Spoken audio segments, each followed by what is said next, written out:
கர்த்தருக்குள் பிரியமானவர்களே, அர்த்தமுள்ள வாழ்வு என்ற நிகழ்ச்சியின் மூலமாக உங்களை மறுபடியும் சந்திப்பதில் நான் பெருமகிழ்ச்சி அடைகிறேன். இந்த வருடம் இப்பொழுதுதான் தொடங்கினது போல இருக்கிறது.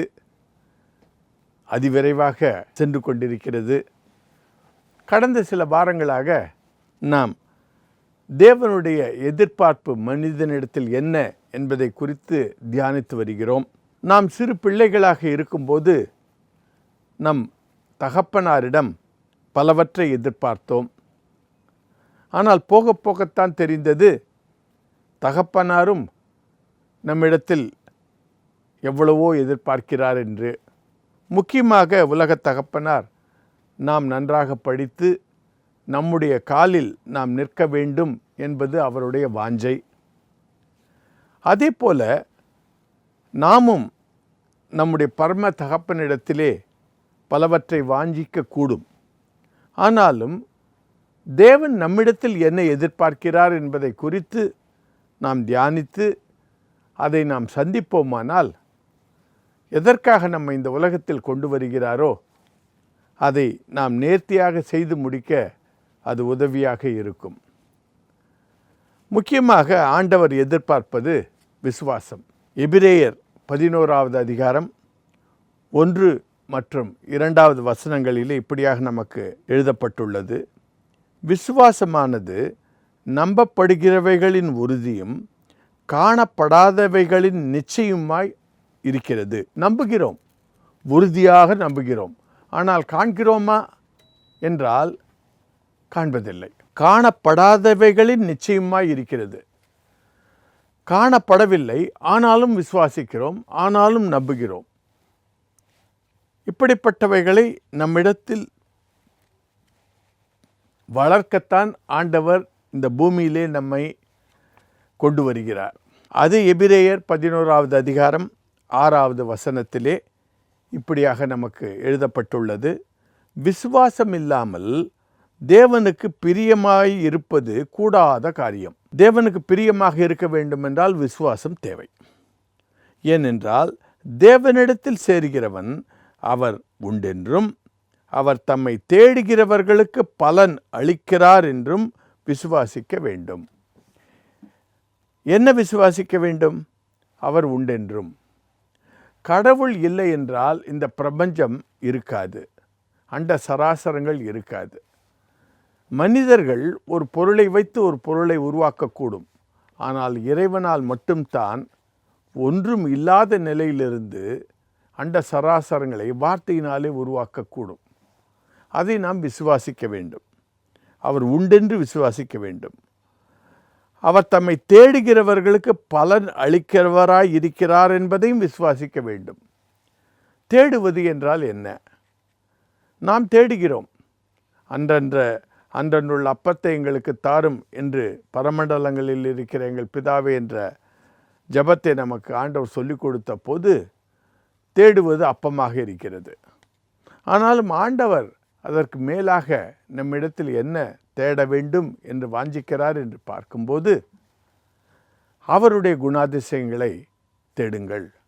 அவர் எப்படிப்பட்டவர் என்பதை புரிந்து கொள்ளுங்கள். ஏன் என்று பார்த்தால், அவருடைய வாஞ்சை, இந்த வாழ்க்கையின் நோக்கம் எல்லாமே நாம் அவரை போல மாற வேண்டும். அதைத்தான் மத்தேயு எழுதின சுவிசேஷம் 28வது அதிகாரம் கடைசி வசனங்களிலே அவர் உலகமெங்கும் போய் எல்லோரையும் சீஷராக்குங்கள் என்று சொல்லுவார். சீஷர்கள் யார்? குருவை பிரதிபலிக்கிறவர்கள் சீஷர்கள்.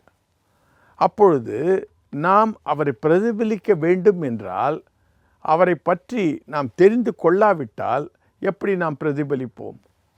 ஆகையால் அவரை தெரிந்து கொள்ளுவது என்று சொன்னால், அவருடைய குணாதிசயங்களை புரிந்து கொண்டு தெரிந்து கொண்டு அதன்படி நம்மை மாற்றி அமைக்க நாம் எத்தனிக்கும் போது அது செயலாக்கப்படுகிறது. சொர்க்கத்திலே வைத்து நமக்கு இந்த விசுவாச பாடங்களை எல்லாம் ஆண்டவரால் சொல்லிக் கொடுக்க முடியாது. அதற்காகத்தான் நம்மை இந்த பூலோகத்துக்கு கொண்டு வருகிறார். சொற்ப காலத்துக்கு இங்கு வைக்கிறார். இங்கு விசுவாசம், அன்பு, நேர்மை, நீதி எல்லாவற்றையும் சொல்லி கொடுத்து பரத்திலே நம்மை நிச்சயத்திலே உபயோகப்படுத்துவதற்காக இங்கு நமக்கு தேர்ச்சி அளிக்கிறார். ஆதியாகமத்திலே ஆபிரகாமை எப்படி விசுவாசத்திலே நடத்தினார் என்பதை சற்று நாம் தியானிப்போம். ஆபிரகாமுக்கு 75 வயதாக இருக்கும்போது ஆண்டவர் அவருக்கு தரிசனமாகி உன்னை ஆசீர்வதிப்பேன் என்று சொல்லுகிறார். அப்பொழுது ஆபிரகாம் கேட்கிறார், ஆசீர்வதித்திருக்கிறீர்கள் ஆண்டவரே, ஆனாலும் என்னுடைய எல்லா சொத்துக்களையும் நான் என்னுடைய வேலைக்காரனுக்காக கொடுத்து விட்டு போக வேண்டும், எனக்கென்று ஒரு புத்திரன் கிடைக்க மாட்டாரா என்று கேட்கும்போது ஆண்டவர் உன்னுடைய வித்திலே உனக்கு ஒரு புத்திரன் பிறப்பார் என்று சொல்லுவார். ஆனாலும் 25 காலங்கள் கழித்து அவருக்கு 100 வயதாக இருக்கும்போது தான் அவருக்கு ஈசாக்கை தந்தருளுவார். 25 ஆண்டுகள் அவருக்கு சோதனை, விசுவாச பரீட்சை. ஆபிரகாம் வாழ்ந்த நாட்கள் 175 ஆண்டுகள். சங்கீதம் 90 மோசே மனிதனுடைய ஆயுசு நாட்கள் 70, பலத்தின் மிகுதியினால் 80 என்று சொல்லுவார். அப்படி பார்க்கும்போது நமக்கு ஏறக்குறைய பாதி வயதை தான் நாம் இப்பொழுது வாழ்ந்து கொண்டிருக்கிறோம். ஆபிரகாமுக்கு 175 என்றால் நாம் ஏறக்குறைய 80 வயது வாழ்கிறோம் என்றால் அது பாதி. அப்படி பார்க்கும்போது ஆபிரகாமை சோதித்த ஆண்டவர் 25 ஆண்டுகளாக நம்மையும் 12 வருடங்கள் 6 மாதங்களுக்கு மேலாக சோதிக்க அவருக்கு அதிகாரம் உண்டு. அதை மேற்கொள்ளுவதற்கு நமக்கு அவர் சக்தியை கொடுப்பார். நாம் துவண்டு விடக்கூடாது. ஏனென்றால் இந்த மாதிரி ஒரு பயிற்சிகளை எல்லாம் நமக்கு கொடுப்பதற்காகத்தான் ஆண்டவர் நம்மை இந்த பூமியிலே கொண்டு வருகிறார். அப்படி 25 ஆண்டுகள் கழித்து 100வது ஆண்டிலே ஆபிரகாமுக்கு ஈசாக்கை கொடுத்த கடவுள் மறுபடியும் அவரை சோதிக்கிறார். அதை நாம் ஆதியாகமம் 22வது அதிகாரத்திலே காண்கிறோம். முதல் 3 வசனங்களிலே இப்படியாக எழுதப்பட்டிருக்கிறது. இந்த காரியங்கள் நடந்த பின்பு தேவன் ஆபிரகாமை சோதித்தார். எப்படியெனில் அவர் அவனை நோக்கி ஆபிரகாமே என்றார். அவன் இதோ அடியேன் என்றான். அப்பொழுது அவர் உன் புத்திரனும் உன் ஏகசுதனும் உன் நேசகுமாரனும் ஆகிய ஈசாக்கை நீ இப்பொழுது அழைத்து கொண்டு மொரியா தேசத்துக்கு போய் அங்கே நான் உனக்கு குறிக்கும் மலைகள் ஒன்றின் மேல் அவனை தகன பலியாக பலியிடு என்றார். ஆபிரகாம் அதிகாலையிலே எழுந்து தன் கழுதியின் மேல் சேணம் கட்டி தன் வேலைக்காரர்கள் 2 பேரையும் தன் குமாரன் ஈசாக்கையும் கூட்டிக் கொண்டு தகன பலிக்கு கட்டைகளையும் பிளந்து கொண்டு தேவன் தனக்கு குறித்த இடத்திற்கு புறப்பட்டு போனான். தேவன் அவனுக்கு சொல்லியிருந்த இடத்திற்கு வந்தார்கள். அங்கே ஆபிரகாம் ஒரு பலிபீடத்தை உண்டாக்கி கட்டைகளை அடுக்கி தன் குமாரன் ஈசாக்கை கட்டி அந்த பலிபீடத்திலே அடுக்கிய கட்டைகளின் மேல் அவனை கிடத்தினான். பின்பு ஆபிரகாம் தன் குமாரனை வெட்டும்படிக்கு தன் கையை நீட்டி கத்தியை எடுத்தான்.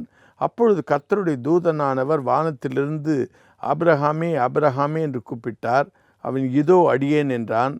அப்பொழுது அவர் பிள்ளையாண்டான் மேல் உன் கையை போடாதே, அவனுக்கு ஒன்றும் செய்யாதே, நீ அவனை உன் புத்திரன் என்றும் உன் ஏகசுதன் என்றும் பாராமல் எனக்காக ஒப்பு கொடுத்தபடியினால் நீ தேவனுக்கு பயப்படுகிறவன் என்று இப்பொழுது அறிந்திருக்கிறேன் என்றார். விசுவாச பரீட்சை. ஆபிரகாம் அதிலே தேர்ச்சி பெற்றார். ஆண்டவருக்கு தெரியாமல் இருக்குமா என்று கேட்டால் ஆண்டவருக்கு தெரியாதது ஒன்றுமே கிடையாது. பின் ஏன் அவனை சோதிக்கிறார் என்று பார்த்தால் அது ஆபிரகாமுக்கு தெரிய வேண்டும்.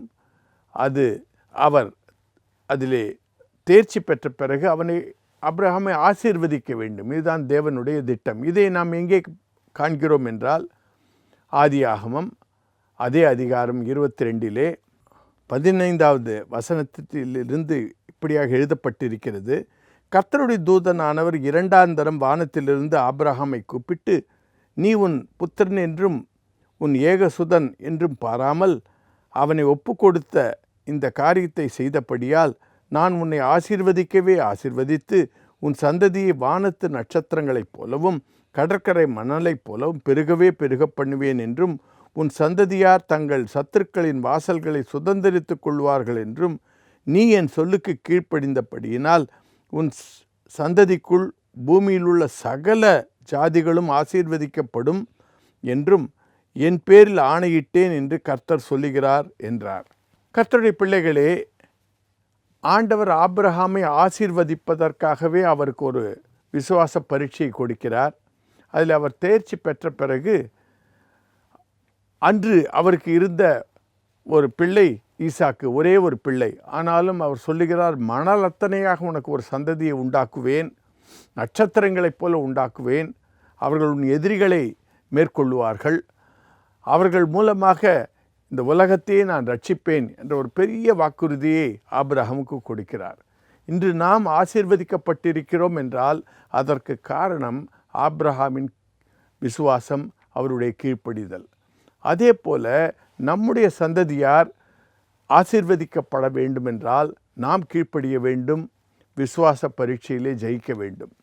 கர்த்தருடைய பிள்ளைகளே, இப்படியாகத்தான் யோசேப்பையும் கர்த்தர் சோதித்தார், விசுவாச பரீட்சையிலே நடத்தினார். யோசேப்புக்கு பல சொப்பனங்களை கொடுத்தார்.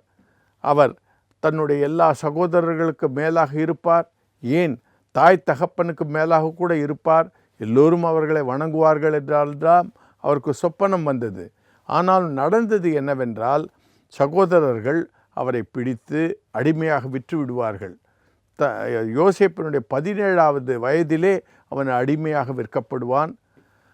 அதன் பிறகு செய்யாத ஒரு குற்றத்துக்காக சிறையில் அடைக்கப்படுவார். அதன் பிறகு 30வது வயதிலே 13 வருடங்கள் கழித்து கடவுள் ஒரே நொடியிலே அவனை சிறைச்சாலையிலிருந்து எடுத்து பார்வோ மன்னனுடைய மந்திரி ஸ்தானத்துக்கு உயர்த்துவார். விசுவாச பரீட்சையிலே அவனும் நன்றாக ஜெயித்தான். அதே போல் நாம் தாவீதை காணும்போதும் சவுல் ராஜா அவனை எப்படியாக கொல்ல வேண்டும் என்று ஒரு கங்கணம் கட்டி கொண்டு அவனை பிடித்து கொல்ல வேண்டும் என்றெல்லாம் அவரை விரட்டி கொண்டிருப்பார். அப்படி இருக்கும்போது ஒரு குகைக்குள்ளே அவர் மலம் கழிக்க செல்லும்போது அதற்கு பின்னாலே தாவீதும் அவருடைய ஆயுதத்தை தாங்கி இருக்கிறவரும் இருப்பார்கள். அவர் சொல்லுவார் தாவீதினிடத்தில், கடவுள் உனக்கு சவுலை கொடுத்திருக்கிறார், நீ கொன்றுவிடு என்றுவார். ஈஸியாக கொன்றுவிட்டு இருக்கலாம். ஆனாலும் தாவீது சொல்லுவார், கடவுளால் அபிஷேகப்பட்டவரை நான் கொல்லக்கூடாது என்று சொல்லி விசுவாசத்திலே உறுதியாக இருப்பார். கர்த்தருடைய பிள்ளைகளே, இந்த உலகத்திலே நமக்கும் பல பரீட்சைகளை ஆண்டவர் அனுமதிப்பார். நாம் விசுவாசத்திலே உறுதியாக இருந்து பயிற்சி பெறுவோம். இதனுடைய இதர படிவங்களை நீங்கள் பார்க்க வேண்டுமென்றால் நரேந்திரநாத் என்கிற யூடியூபிலும் www.divine-truth.asia என்கிற இணையதளத்திலும் பார்க்கலாம். மறுபடியும் சந்திக்கும் வரை விடைபெறுகிறேன். நன்றி, வணக்கம். என்னடா யோசிக்கிற? அவங்கள மாதிரியான சர்வீஸ் அண்ட் அப்ரோச்சை நீ பார்த்துருக்கவே முடியாது. 3 வருஷத்துக்கு முன்னாடி நான் பார்த்துருக்கல, இப்போ நான் பார்க்குறேன்ல. How confident I am because I have taken a right decision. எக்கனாமிக்கல்டா, இன்சூரன்ஸ் கூட கிளைம் பண்ணிக்கலாம். ப்ரீமெச்சூர் பேபிஸ்லேருந்து ஓல்ட் ஏஜ் பீப்புள் வரைக்கும் விசிட் பண்ணுற ஒரு இடம். அந்த அங்கிள் நம்பரை வாங்கி தரேன். அந்த அங்கிள் தான் எனக்கும் ஹெல்ப் பண்ணாரு.